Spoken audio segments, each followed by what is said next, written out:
Assalamualaikum.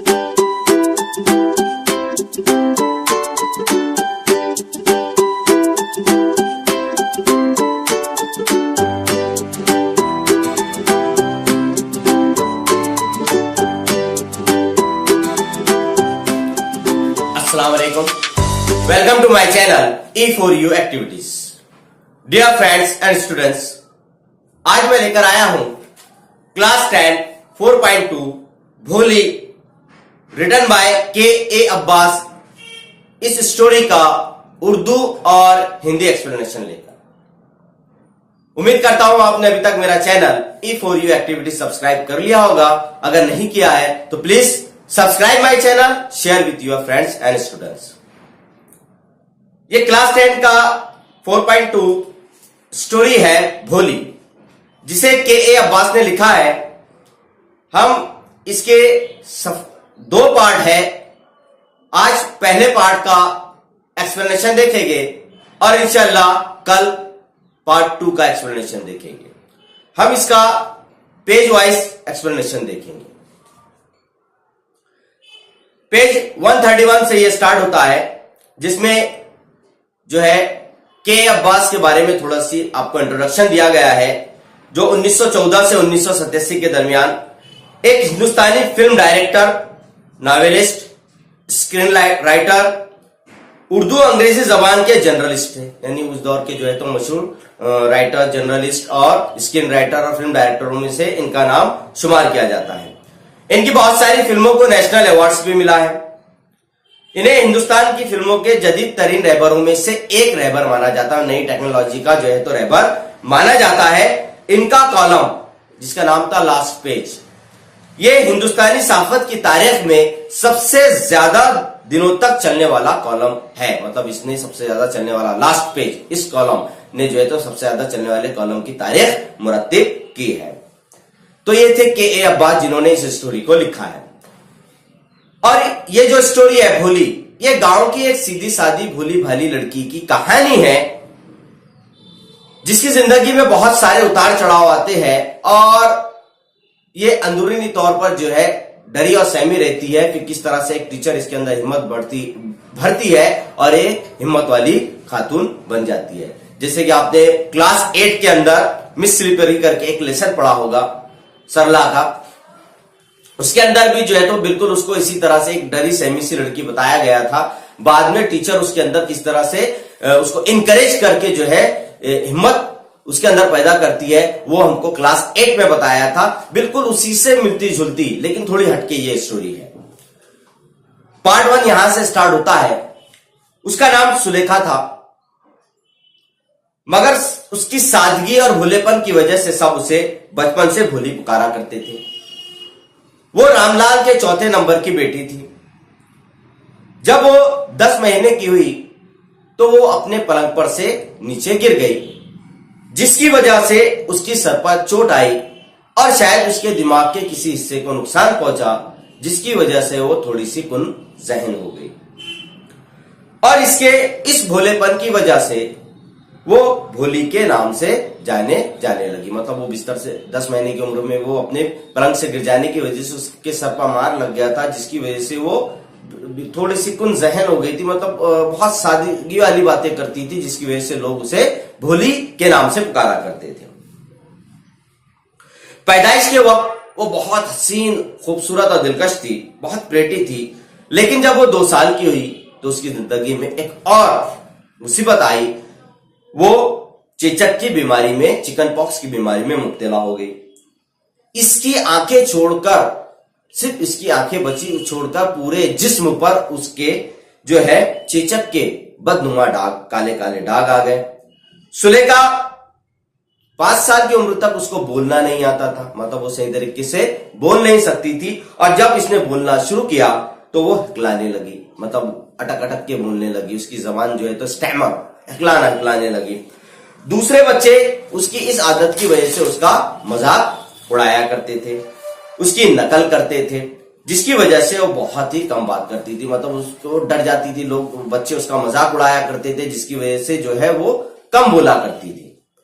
Ramlal को 7 बच्चे थे, 3 बेटे और 4 बेटियां।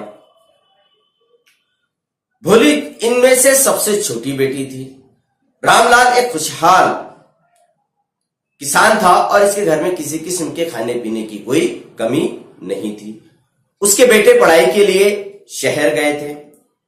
उसकी बड़ी बेटी राधा की शादी हो चुकी थी और दूसरी बेटी मंगला की शादी भी तय हो चुकी थी।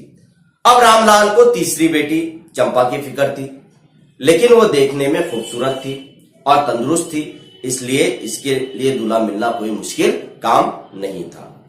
लेकिन रामलाल को भोली की बहुत ज्यादा फिक्र थी, वो उसके बारे में बहुत ज्यादा परेशान रहता था, क्योंकि वो ना तो खूबसूरत थी और ना ही वो समझदार थी, इसलिए जो है वो उसके बारे में बहुत ज्यादा परेशान रहा करता था। अब सफा नंबर 132। मंगला के शादी के वक्त भोली 7 साल की थी और उसी साल उनके देहात में लड़कियों का एक स्कूल का इफ्तिताह अमल में आया और इसके इफ्तिताह के लिए, इसके उद्घाटन के लिए, इसके इनॉग्रेशन के लिए जो है तहसीलदार साहब तशरीफ लाए। उन्होंने रामलाल से कहा कि तुम महकमे महसूल के ऑफिसर के रिप्रेजेंटेटिव होने के नाते इस गांव में एक मिसाल कायम करो और अपनी बेटी को जो है तो स्कूल में दाखिल कराओ। उस रात रामलाल ने अपनी बीवी से इस बारे में बात की तो उसने कहा कि अगर लड़की को स्कूल भेजेंगे तो उससे शादी कौन करेगा। अब पुराना दौर है, उस वक्त में लड़कियों को पढ़ाना ऐप समझा जाता है, तो उसकी बीवी कह रही अगर हम उसको स्कूल भेजेंगे तो उसकी शादी कैसे होगी। लेकिन रामलाल में इतनी हिम्मत नहीं थी कि वह तहसीलदार के हुक्म की नाफरमानी करे। आखिरकार उसकी बीवी ने उससे कहा कि तुम ऐसा करो, भोली को स्कूल में दाखिल करवा दो, इसकी शादी के ज्यादा चांस नहीं है क्योंकि वो बदसूरत है और बेअकल भी है, ना समझ भी है, इसलिए टीचरों को इसके लिए परेशान होने दो। रामलाल को यह बात पसंद आ गई। फिर अगले दिन रामलाल ने भोली का हाथ पकड़कर कहा चलो मेरे साथ, मैं तुम्हें स्कूल लेकर जाता हूं। भोली खौफजदा हो गई क्योंकि इसे पता नहीं था कि स्कूल क्या होता है। जब उसके वाले चलो मैं तुम्हें स्कूल ले जाता हूं, उसे पता ही नहीं स्कूल क्या होता है, उसने नाम ही पहली बार सुना। उसे ये याद था कि कुछ दिन पहले लक्ष्मी जो उसकी गाय थी वो बूढ़ी हो गई थी, तो उसको इसी तरह से जो है तो घर से बाहर निकालकर बेच दिया गया था। तो वो भी ये डर रही थी कहीं मुझे घर से तो नहीं निकाला जा रहा है, तो वो डर गई। उसने कहा no no no no no no, इसने डर का कहा नहीं नहीं नहीं, हिकलाते हुए कहा नहीं, डर के मारे चिल्लाकर अपने वालिद से अपना हाथ जो है तो छुड़ा लिया। तो उसके वालिद ने गुस्से से चिल्लाकर कहा तुम्हें क्या हुआ है बेवकूफ, मैं तुम्हें स्कूल ले जा रहा हूं।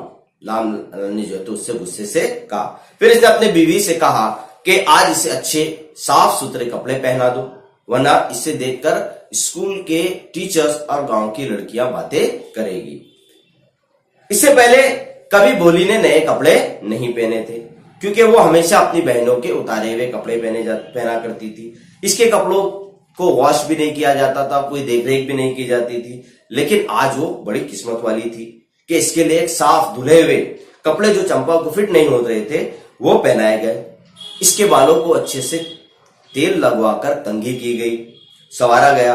अब उसे महसूस हो गया कि जब उसे इस तरह से संवारा जा रहा है तो इसे घर से कहीं अच्छी जगह ले जाया जा रहा है।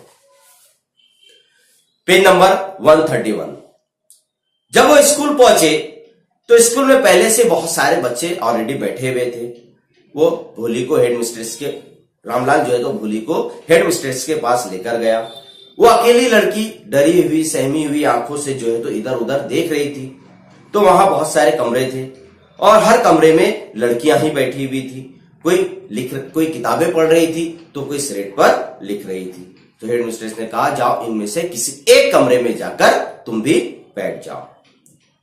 भोली को पता नहीं था आखिरकार स्कूल होता क्या है, वहां क्या किया जाता है, मगर वहां उसे अपनी उम्र की बहुत सारी लड़कियां नजर आई। उन्हें देखकर वो खुश हो गई और उसे उम्मीद जागी कि इनमें से कोई एक लड़की उसकी दोस्त बन जाएगी। क्लास में लेडीज टीचर जो है लड़कियों से सवालात पूछ रही थी, मगर भोली के कुछ समझ में नहीं आ रहा था। वो दीवारों पर की तस्वीरें देख रही थी और दीवारों की रंग बिरंगी तस्वीरों में वो खो गई। उसे घोड़े का रंग ब्राउन था, यानी दीवार के ऊपर एक घोड़ा बना हुआ था जिसका रंग ब्राउन था, ऐसा जैसे जिस तरह के कलर के घोड़े पर तहसीलदार सवार होकर गांव आए थे। बकरी का रंग काला था, जैसे उसके पड़ोस में थी, मतलब उसके पड़ोस की बकरी जैसी थी, बिल्कुल वैसे ही काले रंग की बकरी दीवार के ऊपर बनी हुई थी। तोता बिल्कुल वैसे ही हरा था जैसे आमों के दरख्त पर वो देखा करती थी, और गाय बिल्कुल उसकी गाय लक्ष्मी की तरह नजर आ रही थी। तब अचानक टीचर उसके पास आकर खड़े हुए और मुस्कुराते हुए उससे पूछा, तुम्हारा नाम क्या है छोटी बच्ची? तो वो हिकलाते हुए बोलने लगी, भा भा भो भो। तब वो उसके मुंह से नहीं निकला तो वो डर गई और रोने लगी, और बेताशा आंसू उसकी आंखों से जो है तो आंसू जारी हो गए, और इसका सर जो है तो शर्म से झुक गया। वो कोने में बैठ गई। इसमें इतनी भी हिम्मत नहीं थी कि वो लड़कियों की तरफ देखे जो अब तक इस पर हंस रही थी, मतलब वो लड़कियां उसके इस हिकलाने की वजह से जोर जोर से हंस रही थी, तो उसमें इतनी भी हिम्मत नहीं थी कि वो लड़कियों की तरफ देख सके। फिर जब स्कूल की घंटी बजी तो सब लड़कियां क्लासरूम से बाहर निकली, मगर भोली के बाहर निकलने की हिम्मत नहीं हो रही थी। मतलब क्लास के अंदर वो इतनी डर गई थी, इतनी सहम गई थी कि वो बाहर निकलने की हिम्मत नहीं कर रही थी। इसका सर अभी भी झुका हुआ था और उसकी हिचकियां अभी भी शुरू थी।